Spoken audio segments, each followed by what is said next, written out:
Hello everybody, welcome to UKPM Survival and Outdoors here on YouTube, and in this latest UKPrepperman video we are going to be discussing the coronavirus. Stay tuned. So here we are, January 2020, and we've got this coronavirus to deal with.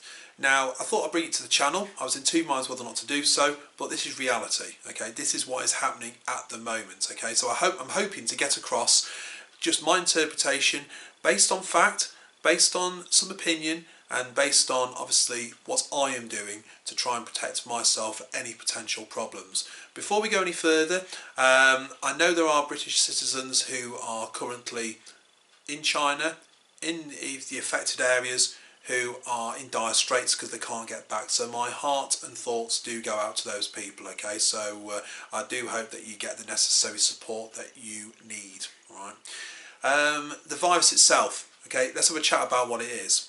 It is called officially the Wuhan Novel Coronavirus, right?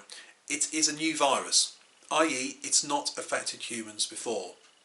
It's certainly affecting them now because there's been 3,000 cases at the time of filming, resulting in 80 deaths.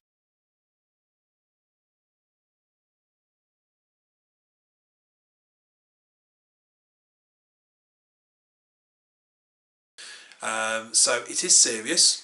It affects people in the demographic of age 60 and above, so they say, but more importantly than that, people who have a reduced immune system. So they may be suffering from a chronic illness, and that can obviously make them more susceptible to this virus. Now, in terms of the virus itself, it is primarily affecting the lungs. It gets into the body through the mouth, nose, eyes. Now that can be through touch, it can be through airborne water droplets, but ultimately it's going to affect the lungs. And the stages are, it will cause coughing, sneezing, fever. That will then lead on to shortness of breath, which then can lead on to pneumonia, kidney failure, ultimately death. That's reality. That's what's happening at the moment, alright? So we're going to come on to it in a bit about how I think is the best way, again, based on advice, to protect, and how I will be trying to protect myself, alright? So, the virus itself, because it's a new virus, and it's because it is a virus in general, there is no vaccine. They never developed a vaccine for SARS, and that was many years ago. Because they can't develop a vaccine, and because it's a virus, antibiotics won't work. So it is treatable, and it is treatable at the stages, right? But ultimately your body has to fight that virus, okay? If you look at things like the common cold, this is much more serious, obviously, but its effects and it's caught in a similar sort of way. So from coughing and sneezing, they are saying that it is can be from touch, so effectively body to body contact, body to surface contact has been talked about.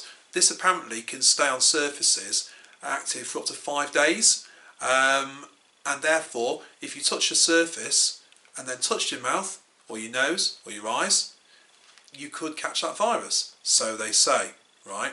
So prevention is better than cure, and there has been some advice, admittedly fairly late on in the process, from things like the NHS, who have suggested that this virus, which originated in Whuhan City, China, anybody who's visited that city and come back to the UK self-incubates for 14 days and undergoes obviously medical testing, gets medical advice, and then that stops then.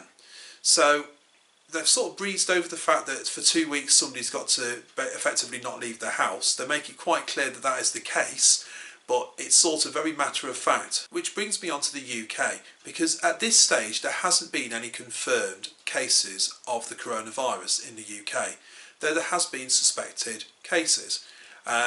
2 were reported in Scotland, I believe, 1 in Belfast and 1 in the southwest of England. but as yet there has been no positive test results. You can still be contagious and display no symptoms within that 14 days, right? So this now brings it on to what the government is going to be doing about it, and at that point I'm not going to go all political, all right? This is not a politically affiliated channel, okay? We've got a politics system in the UK. We have, you know, this idea that things are going to get sorted out.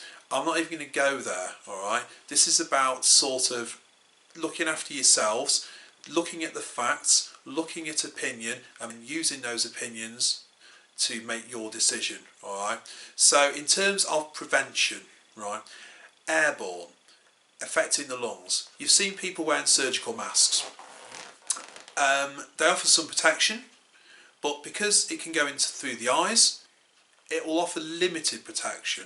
And they're saying that dust masks, facial masks, even FFP3 masks, which protect, you know, a high percentage of you know, things from being inhaled, even those aren't 100%. Some of it's facial hair. Obviously, anybody with facial hair, beards, moustaches, anything like that, you know, there's no seal.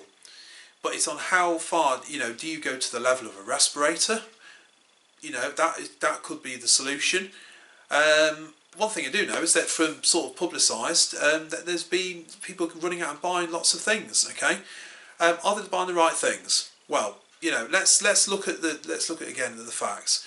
It's an airborne, so something that protects you from inhaling is better than nothing. Okay, so FFP3, N95, N98, dust masks, face masks, those sorts of things are better than surgical masks. Okay, gloves. So latex gloves will act as a barrier from getting that, providing that you then don't touch your face. Okay. Disinfectants. You know, I did a post on Instagram the other day, and I showed the type of things that I'd recently stocked up on as a matter of course. Okay, but things like bleach, disinfectant, and that side of things, all of those, you know, can kill viruses. Okay, so whether or not they would be effective, whether or not they would be connected and provide a solution to this, I don't know. That is a matter of opinion, but it's, you know, that could help. But the important thing to remember is that with having no antibiotics available and no vaccine available, it is prevention better than cure. And that means that it's a good idea to stock up on things like this and stock up on meds. I did a video a while ago about keeping a supply of medication, and none of it was particularly tactical trauma medication. It was over-the-counter medication that you can buy in supermarkets and pharmacies throughout the UK. So anything that reduces things like fevers, paracetamol, aspirin, ibuprofen. Obviously these have got to be suitable for your own needs, okay? Cough medicine, cough mixture, cold and flus, that sort of things. Things that can alleviate it is only going to be beneficial to you. Making sure that you've got health and hygiene products, you know, as a surplus is a benefit. Making sure that you have a backup of food. Think about it. If you've got to stay in your house for 14 days, what are you going to do? What are you going to eat? What are you going to drink? Those are just thoughts, okay? I've done videos about stockpiling before, and, you know, people may have looked at it and thought, you know, stocking up on all this sort of stuff, is it worth it? Would it ever come into use? Well, those people who are quarantined for 14 days would probably find that as a big benefit. So that is why I personally do that. And it's the same with the meds, and the same with the cleaning products, and the same with the medications and that side of things.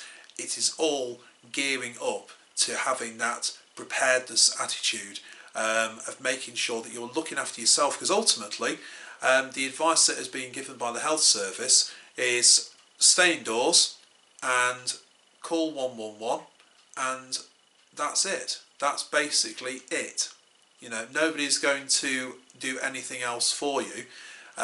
You need to look after that yourself. So that brings me to the end of the video. I hope it's come across as genuine, which is what the intention was. As I said so many times, look, you know, there is no rights or wrongs to being prepared. There's just options, there's choices, there's decisions that have to be made. But the truth is, if you can protect yourself and you can look after yourself, you can look after somebody else. If you can't protect yourself, then you've got no hope of looking after somebody else. That is just my thoughts with that. Alright, so I'll be back very soon, but I hope you've got something from this video. And if you have, please like, share and subscribe to the channel. And any comments, of course, love to hear them. Until next time, thanks for watching. Bye for now.